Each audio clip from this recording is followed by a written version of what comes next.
नमस्कार दोस्तों, मैं आशा करता हूँ आप सभी स्वस्थ होंगे, सुखद होंगे और अपनी जिंदगी का आनंद ले रहे होंगे और आपकी जो पढ़ाई है वह भी अच्छे से चल रही होगी। तो आज का लेक्चर है हमारा इंडियन कॉन्स्टिट्यूशन के अंदर। आज हम स्टडी करेंगे इंडियन काउंसिल एक्ट 1892 को। ठीक है, इससे पहले हमने स्टडी किया था 1861 के एक्ट को, इंडियन काउंसिल एक्ट 1861, जिसके अंदर हमने स्टडी किया था कि जो 1858 का एक्ट था ब्रिटिश गवर्नमेंट के द्वारा बनाया गया था, जहां पर ईस्ट इंडिया कंपनी है उसको खत्म कर दिया गया था ब्रिटिश गवर्नमेंट के द्वारा। और जो शासन है वह डायरेक्ट किसके हाथों में आ गया था? ब्रिटिश गवर्नमेंट के हाथों में आ गया था। और उन्होंने क्या किया था, जो शासन है उसको अच्छे ढंग से चलाने के लिए 1858 का एक्ट जो लागू किया था उसके अंदर बहुत सारी जो सुविधाएं हैं वह भारतीय लोगों को प्रदान की थी और वहां पर कुछ नए नियम भी बनाए थे। उसके बाद क्या हुआ, उसके बाद शासन को और भी बेहतर रूप से चलाने के लिए और एक एक्ट की जरूरत पड़ी। तब जो ब्रिटिश गवर्नमेंट है उसने क्या किया, उसने एक्ट बनाए थे Indian council act 1861, Indian council act 1892, Indian council act 1909। ये तीन अधिनियम पारित किए गए थे ब्रिटिश गवर्नमेंट के द्वारा। ठीक है, तो 1861 का एक्ट है वह हम ऑलरेडी डिस्कस कर चुके हैं। उसके अंदर हमने स्टडी किया था कि क्या क्या बदलाव है वह आए थे। आज हम डिस्कस करेंगे कि जो 1861 का एक्ट था उसके बाद इस एक्ट के अंदर क्या क्या बदलाव किए गए थे, यानी इस एक्ट के द्वारा क्या क्या जो नई चीजें हैं वह लागू की गई भारतीय लोगों के ऊपर। ठीक है, या फिर हम बोल सकते हैं कि जो नए प्रावधान है वह कौन से प्रावधान थे, या फिर जो पीछे के नियम थे जो इंडियन काउंसिल एक्ट 1861 था उसके बाद इस एक्ट के अंदर क्या बदलाव किए गए। ठीक है, तो आगे बढ़ने से पहले मैं आपको कहना चाहूंगा, अगर आपने जो प्रीवियस वीडियो है या फिर जो प्रीवियस लेक्चर है वह नहीं देखे हैं हिस्टोरिकल बैकग्राउंड से रिलेटेड, तो आप पहले आप वह देख लीजिए, जिससे आपका जो बेसिक कॉन्सेप्ट है कंप्लीट क्लियर हो जाए। क्योंकि आपको आधी अधूरी बात समझ में नहीं आएगी और समझ में नहीं आएगा तो फिर आपको टॉपिक का पढ़ने का कोई भी फायदा नहीं है, क्योंकि याद ही नहीं रहेगा। कंफ्यूज हो जाओगे कि कहाँ पर कैसे क्या हो गया, आपको समझ में नहीं आएगा। ठीक है, तो अगर अब आप बात करें इंडियन काउंसिल एक्ट 1892 की, तो जिस एक्ट के अंदर क्या हुआ, जो 1861 का एक्ट था वहां पर हमने डिस्कस किया था कि जो ब्रिटिश गवर्नमेंट है उसने क्या रूल बना दिए थे। ब्रिटिश गवर्नमेंट ने क्या रूल बना दिए थे कि जो शासन है अब वह ब्रिटिश गवर्नमेंट चलाएगी। ठीक है, यह तो 1858 में हम स्टडी कर चुके हैं। लेकिन अब क्या चल रहा था कि जो शासन है वह ब्रिटिश गवर्नमेंट के द्वारा चलाया जा रहा था, लेकिन उसका प्रोसीजर क्या था? प्रोसीजर क्या था, यहाँ पर जो ब्रिटिश गवर्नमेंट थी उसने एक सेक्रेटरी ऑफ स्टेट की नियुक्ति कर दी थी। ठीक है, सेक्रेटरी ऑफ स्टेट की नियुक्ति कर दी थी, जिसके बारे में वैसे तो हम ऑलरेडी डिस्कस कर चुके हैं, लेकिन थोड़ा सा यहाँ पर हम रिवाइज कर लेते हैं। और जो सेक्रेटरी ऑफ स्टेट था वह ब्रिटेन के अंदर क्या होता था, कैबिनेट मिनिस्टर भी होता था। और वही क्या करता था, भारत के अंदर सारी व्यवस्था को संभालता था। तो उस व्यवस्था को संभालने के लिए उसे बहुत मेहनत करनी पड़ती थी और उस पर काम का भार बहुत ज्यादा हो गया था, क्योंकि वह ब्रिटेन के अंदर रहकर ही भारत की राज्य व्यवस्था है उसको संभालता था। ठीक है, या फिर हम बोल सकते हैं कि जो भारत के अंदर उनका शासन था उस समय पर ब्रिटिश गवर्नमेंट का वह सारा का सारा ब्रिटेन के अंदर बैठकर ही वह संभालता था। ठीक है, तो इसके बाद क्या हुआ, सेक्रेटरी ऑफ स्टेट के बाद इसके ऊपर काम का भार बहुत ज्यादा हो जाने के कारण तो इसने क्या किया, भारत के अंदर इनके द्वारा ब्रिटिश गवर्नमेंट के द्वारा एक, पहले हमने स्टडी किया था जो हमारे प्रीवियस लेक्चर थे उनके अंदर, गवर्नर जनरल ऑफ इंडिया, उस पद को खत्म करके क्या बना दिया गया था, वॉइसरॉय। ठीक है, यह ऑलरेडी हम डिस्कस कर चुके हैं कि वॉइसरॉय कब बना था। ठीक है, और जो पहला गवर्नर जनरल ऑफ इंडिया कौन था, ठीक है, और पहला वाइसराय कौन बना था वो हम ऑलरेडी डिस्कस कर चुके हैं। तो सेक्रेटरी ऑफ स्टेट बना दिया था और भारत के अंदर जो गवर्नर जनरल ऑफ इंडिया था, गवर्नर जनरल ऑफ इंडिया, उसको बना दिया गया था वाइसरॉय। ठीक है, अब वाइसरॉय क्या करता था, सेक्रेटरी ऑफ स्टेट का प्रतिनिधित्व करता था और भारत के अंदर जो शासन व्यवस्था है उसको संभालता था। अब यहां तक तो हो गया यह प्रोसीजर। ठीक है, यहाँ पर कोई भी बदलाव नहीं हुए थे, लेकिन जो भारतीय लोग हैं उनकी मांगे थे कि जो ये कानून है या फिर आपके जो प्रावधान है उनके अंदर बदलाव किया जाना चाहिए। ठीक है, अब हम बात करते हैं आगे कंट्रोल ऑफ गवर्नमेंट की। कंट्रोल ऑफ गवर्नमेंट में क्या था, यही चीज थी सेम। ठीक है, कुछ भी चेंज नहीं हुआ, जैसा पहले था 1861 के एक्ट के अंदर था वैसा ही इस एक्ट के अंदर भी रहा। ठीक है, तो इसके अंदर गवर्नमेंट ऑफ इंडिया उसके अंदर कोई भी चेंज नहीं हुआ। एडमिनिस्ट्रेशन की अगर हम बात करें तो एडमिनिस्ट्रेशन के अंदर क्या था, जो वाइसरॉय होता था उसके साथ जो सलाहकार समिति होती थी, जिसके अंदर हमने डिस्कस किया था स्टार्टिंग में 4 मेंबर होते थे, लेकिन उन्हें क्या कर दिया था, 4 मेंबर को 6 कर दिया गया था। वह हमने 1861 के एक्ट में स्टडी किया था, और उन 6 मेंबरों को अलग अलग विभाग है वह जैसे पोर्टफोलियो या फिर विभाग है वह बांट दिए गए थे। ठीक है, तो उस तरीके से वह काम करते थे। तो इसके अंदर जो 1861 का हमने एक्ट पढ़ा था वह इसके अंदर सेम है, उसके अंदर कोई बदलाव नहीं हुआ। अब बदलाव कहाँ हुआ, बदलाव हुआ सेंट्रल लेजिस्लेचर के अंदर और प्रोविंशियल लेजिस्लेचर के अंदर।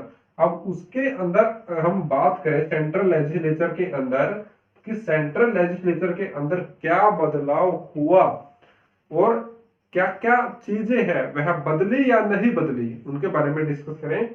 तो यहाँ पर हम सेंट्रल लेजिस्लेचर के अंदर क्या हुआ था, और एक बात आपको मैं 1885 के अंदर क्या हुआ था, 1885 के अंदर आईएनसी इंडियन नेशनल कांग्रेस की स्थापना हो गई थी, जिससे क्या हुआ था, जो जमींदार थे या फिर जो समाज सेवक थे या फिर नेता थे, उन लोगों को एक अच्छा मंच मिल गया था अपनी बात को रखने का।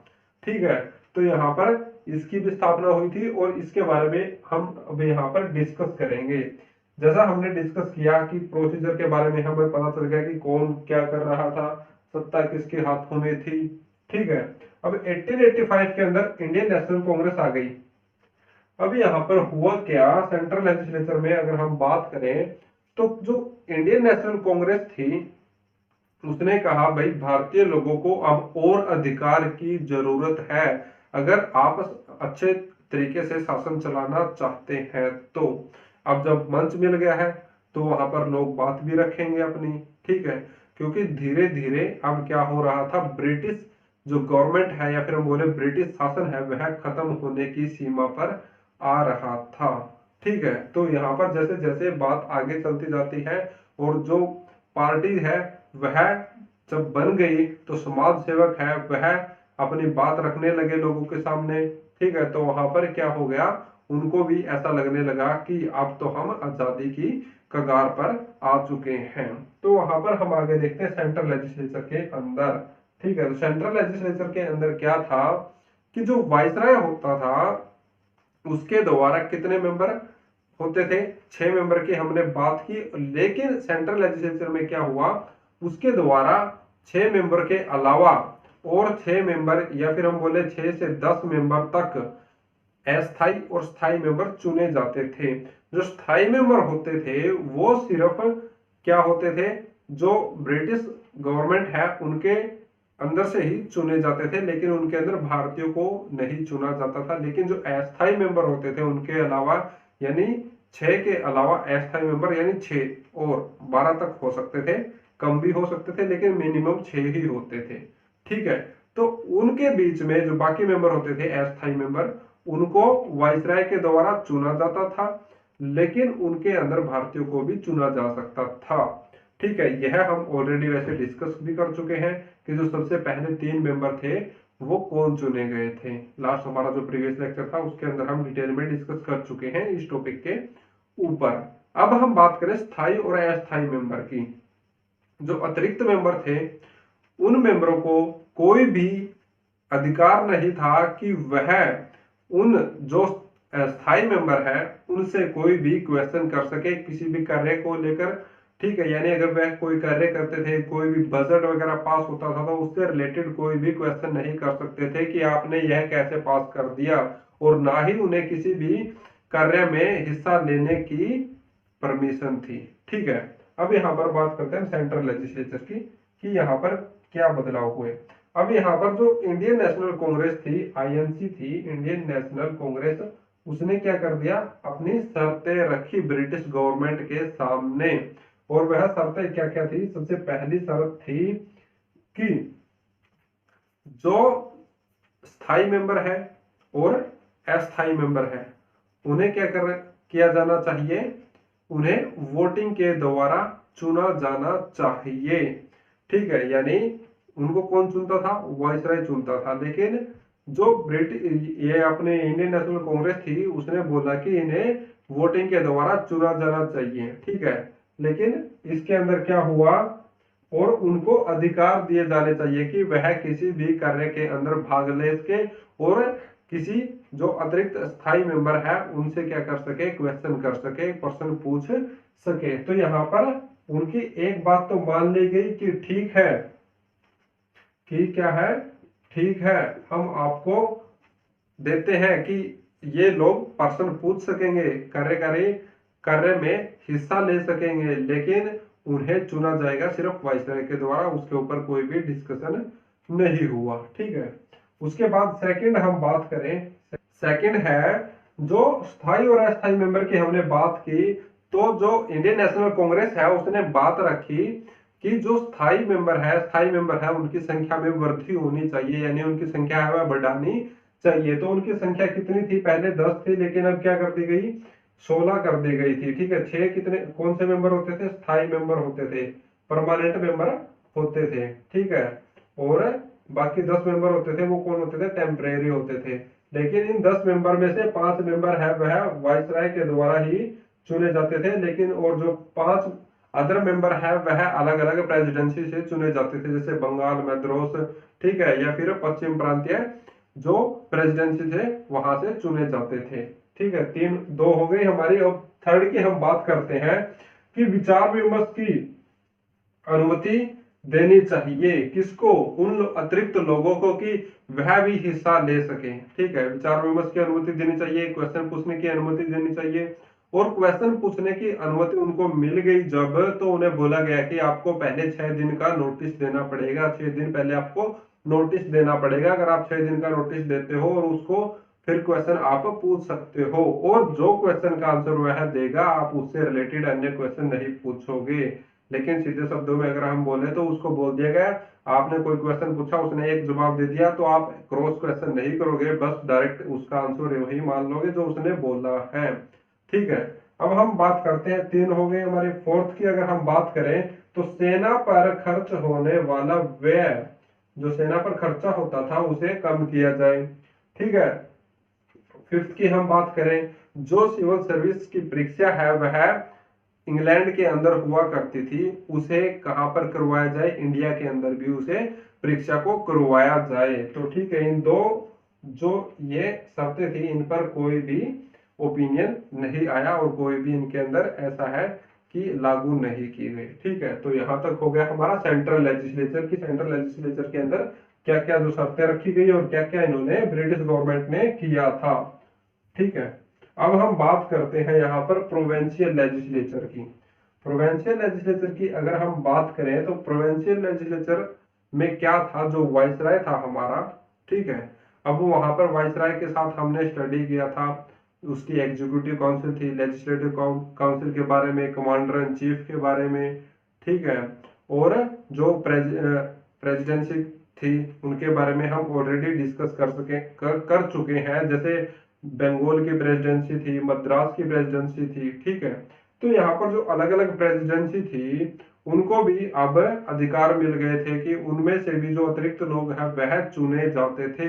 लेकिन वहां से जो अतिरिक्त लोग चुने जाते थे वह वोटिंग के द्वारा उनका चुनाव होता था। तो वहां से भी अलग अलग डिपार्टमेंट से, जैसे म्यूनसिपलिटी से, ठीक है, और जो यूनिवर्सिटीज है वहां से लोग हैं चुन के आने लगे और लोगों को और भी ज्यादा बढ़ावा मिला, और जो भारतीय लोग थे वो और भी ज्यादा मनोनीत यानी और भी ज्यादा चुने जाने लगे थे। ठीक है, तो इस तरह के बदलाव है वह प्रोविंशियल लेजिस्लेचर के अंदर हुए थे, और ज्यादा इसके अंदर कुछ भी चेंज नहीं हुआ था। बाकी कोई खास इसके अंदर बदलाव हुआ नहीं था, बस वोटिंग के द्वारा जो अतिरिक्त लोग चुने जाते थे, स्थायी अस्थायी मेंबर थे, यानी स्थायी तो आपको पता है चुने जाते थे वायसराय के द्वारा ही, लेकिन जो अस्थायी मेंबर होते थे, ठीक है, उनको चुनाव की प्रक्रिया है जो यहाँ पर प्रोविंशियल लेजिस्लेचर के अंदर जो अलग अलग प्रेसिडेंसी होती थी उनके अंदर वोटिंग के द्वारा होती थी।